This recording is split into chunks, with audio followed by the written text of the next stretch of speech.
मेरे प्यारे दोस्तों, आज मैं आप लोगों को वर्ग 9 का चौथा पाठ चत्वारो वेदा है मीन्स चारों वेद पाठ को समझाने का प्रयास करूंगा, जिससे कि आप आसानी से समझ सकें। इस वीडियो को शुरू से अंत तक देखिएगा, जिससे कि आप अच्छी तरह से समझ सकें। इसमें कह रहे हैं चत्वारो वेदा है, तो पहले हम लोग ये जान जाएं कि चत्वारो मीन्स चारों और वेदा मीन्स वेद। ये चारों वेद क्या है? वेद जो हैं वे पुरातन ज्ञान विज्ञान का अथाह भंडार है। वेद जो हैं वो प्राचीन काल से ही ज्ञान विज्ञान का अथाह भंडार है। वेद दुनिया का प्रथम धर्म ग्रंथ है। यह वेद जो है वह दुनिया का सबसे पहला धर्म ग्रंथ है। इसी के आधार पर दुनिया के अन्य मजहबों की उत्पत्ति हुई है। इस वेद के ही आधार पर दुनिया में विभिन्न धर्मों की जातियों की उत्पत्ति हुई है। अपने अपने तरीकों से भिन्न भिन्न भाषा में प्रचारित किया। कह रहे हैं कि ये वेद जो है उसको विभिन्न देशों के लोगों ने विभिन्न प्रकार से अपने अपने शब्दों में कह करके लिख करके प्रचारित किया। वेद ईश्वर द्वारा ऋषियों को सुनाए गए ज्ञान पर आधारित है। यह वेद जो है भगवान ने अपने मुंह से कह करके जिनको जिनको सुनाए, वे सभी लोग एक एक वेद का निर्माण किए और उस सुनाए गए ज्ञान पर आधारित यह वेद है। उन ऋषियों के सुनाए गए ज्ञान पर ही आधारित यह वेद है। इसीलिए इसे श्रुति भी कहा गया है। इसीलिए इसे श्रुति भी कहा गया है। सामान्य भाषा में वेद का अर्थ ज्ञान होता है। इसको हम लोग सामान्य भाषा में या अपने भाषा में ज्ञान, बुद्धि, विवेक, ये ही वेद है।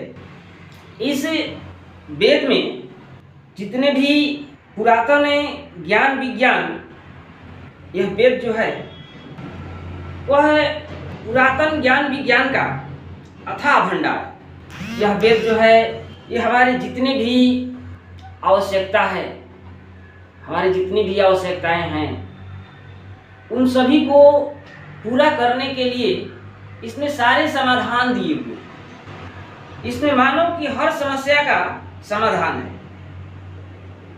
वेदों में ब्रह्म, ईश्वर, देवता, ब्रह्मांड, ज्योतिष, औषधि, प्रकृति, खगोल भूगोल, धार्मिक नियम, इतिहास, रीति रिवाज, यानी कि जितना भी हम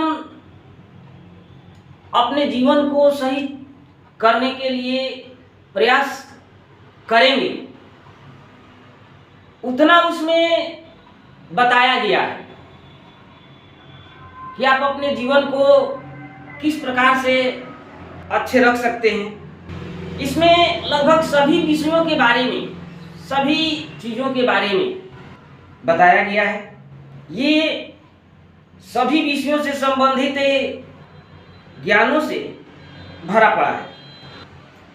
शतपथ ब्राह्मण के श्लोक के अनुसार अग्नि, वायु, आदित्य मीन्स सूर्य और अंगिरा ने तपस्या की।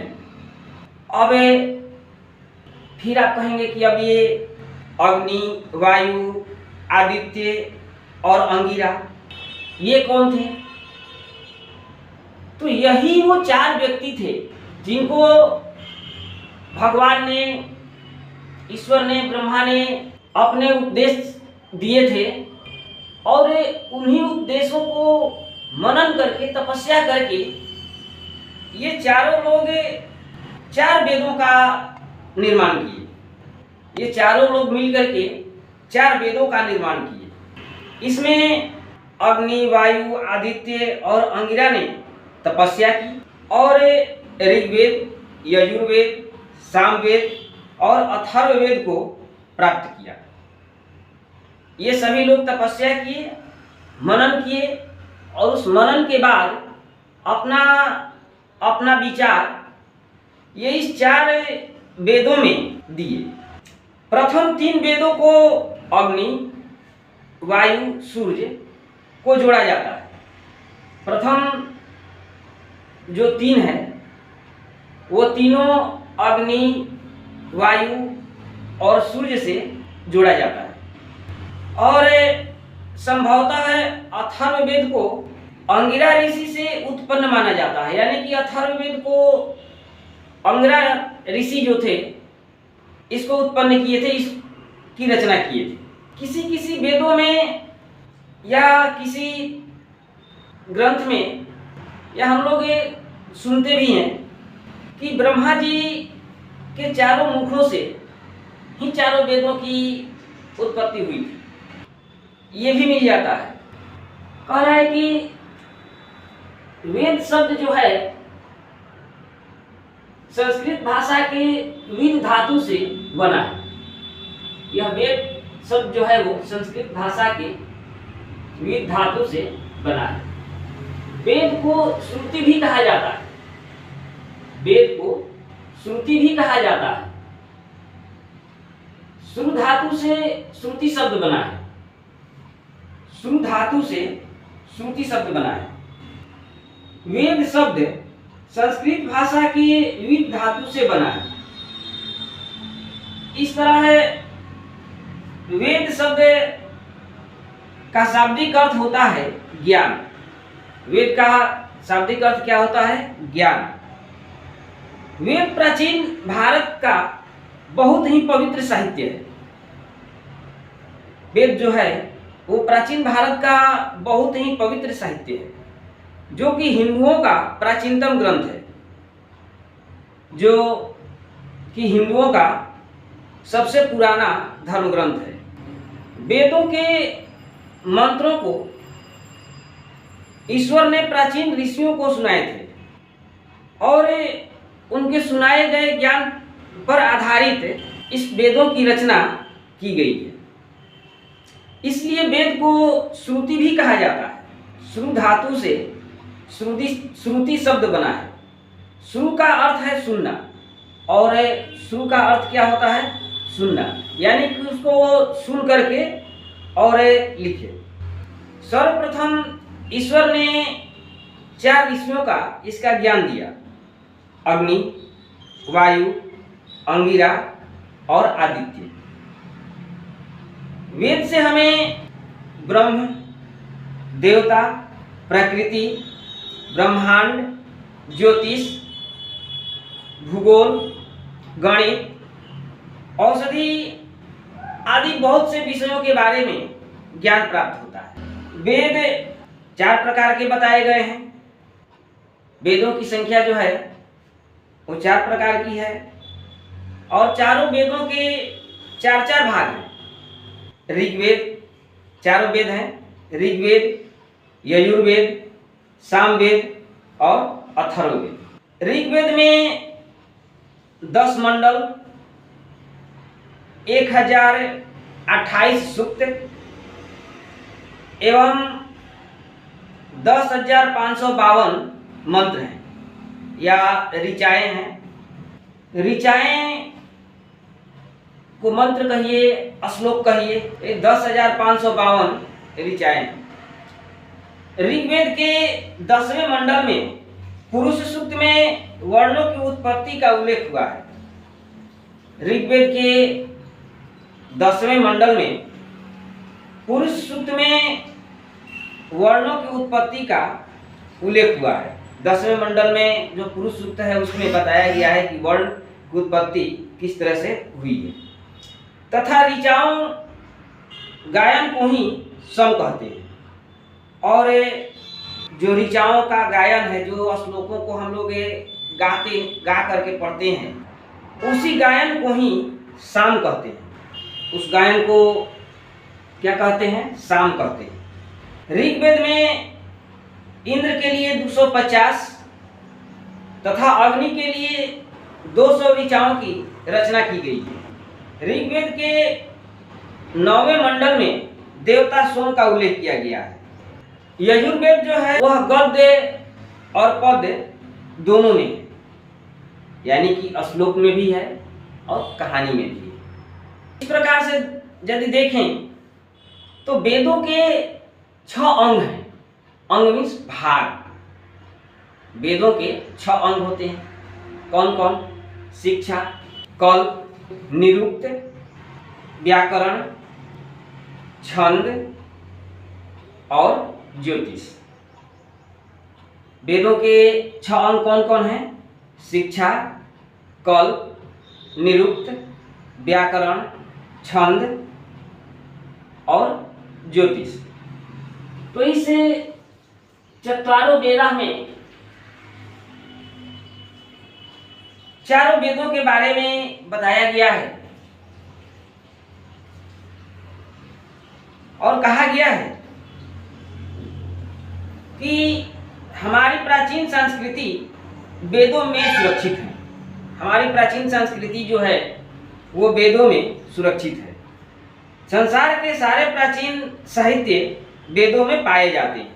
संसार के जितने भी पुराने साहित्य हैं वे सभी वेदों में पाए जाते हैं। सप्त सिंधु प्रदेश में रहने वाले ऋषियों ने तत्कालीन सारे ज्ञानों को वेद में निरूपित किया है। और सप्त सिंधु प्रदेश में रहने वाले जो ऋषि महर्षि थे, वे सभी ऋषियों ने सारे वेदों के ज्ञानों को, यानी कि सारे अपने ज्ञानों को वेदों के माध्यम से लिख डाला। खासकर यांत्रिक कार्य के लिए भी वेद के 4 भाग किए गए हैं। जबकि यांत्रिक कार्य के लिए भी जो हम लोग कार्य करते हैं, उस कार्य के लिए भी वेद के 4 भाग किए गए। इसलिए चारों वेदों की परंपरा चल पड़ी और उसी समय से चारों वेदों की जो है वो परंपरा चलने लगी। ये चारों वेद हैं ऋग्वेद, यजुर्वेद, सामवेद तथा अथर्ववेद। ऋग्वेद में देवों के आवाहन के मंत्र हैं। ऋग्वेद में देवों के आवाहन के मंत्र हैं, इसलिए इतिहासज्ञ उसका महत्व दूसरे ढंग से देते हैं। यह वेद 10 समूहों में बटा हुआ है। यह वेद जो है वो 10 समूहों में बटा हुआ है। कह रहा है कि प्रत्येक समूह में ऋग समूह की अनेक सूक्तियां हैं।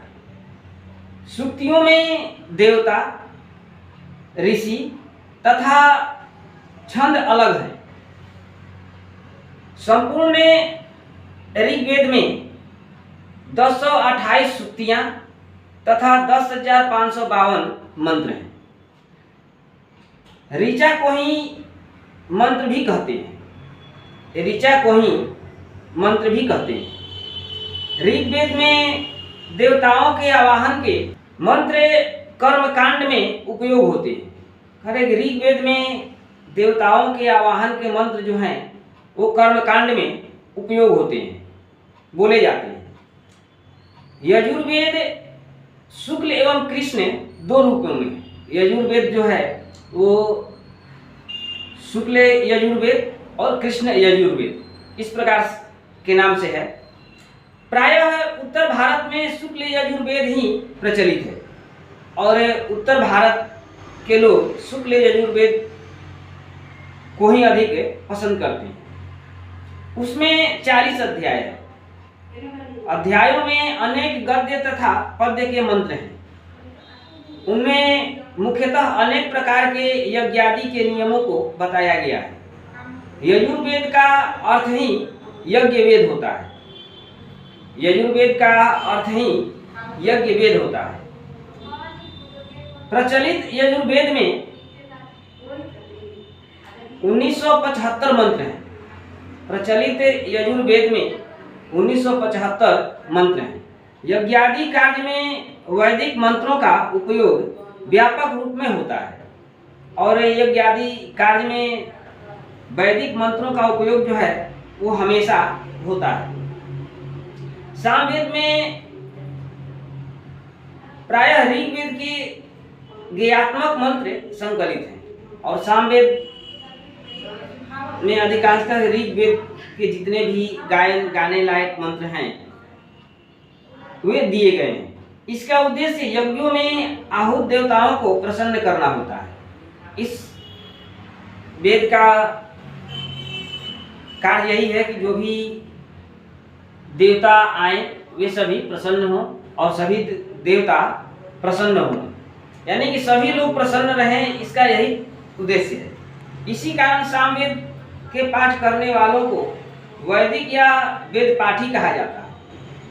इसी कारण से सामवेद के पाठ करने वाले जो भी वैदिक होते हैं वे वेद पाठी कहे जाते हैं। भारतीय संगीत सामवेद से ही आरंभ हुआ है और जो हम लोग आज संगीत सुनते हैं, गाना बजाना, ये सब सामवेद से ही आरंभ हुआ है। अर्थात भारतीय संगीत सामवेद की ही देन है। इसलिए हम लोग कह सकते हैं कि जो भी हम लोग भारतीय संगीत या धुन का उपयोग करते हैं वे सभी सामवेद का ही देन है। सामवेद में 1875 मंत्र हैं। सामवेद में 1875 मंत्र हैं जो पूर्व आर्चिक तथा उत्तर आर्चिक दो भागों में विभक्त हैं। सामवेद में 1875 मंत्र हैं जो पूर्व आर्चिक तथा उत्तर आर्चिक दो भागों में विभक्त है। अथर्ववेद में लौकिक तथा वैज्ञानिक विषयों का प्रतिपादन विशेष रूप से हुआ है और अथर्ववेद में लौकिक तथा वैज्ञानिक विषयों का प्रतिपादन विशेष रूप से हुआ है। यानी कि अथर्ववेद में लौकिक तथा वैज्ञानिक विषयों की चर्चा विशेष रूप से हुआ है। यह 20 कांडों में विभक्त है। अथर्ववेद जो है वह 20 कांडों में बटा हुआ है। प्रत्येक कांड में कर्मकांड संबंधी सूक्तियां हैं और इसके जितने भी कांड हैं प्रत्येक कांड में कर्मकांड संबंधी श्लोक दिए हुए हैं। इसके अतिरिक्त दार्शनिक चिंतन, आरण्यक, दर्शन और उपनिषद आदि इसी से विकसित हुए हैं। इन सभी ने वेद संहिता के रूप में भी अलग अलग ख्याति प्राप्त की।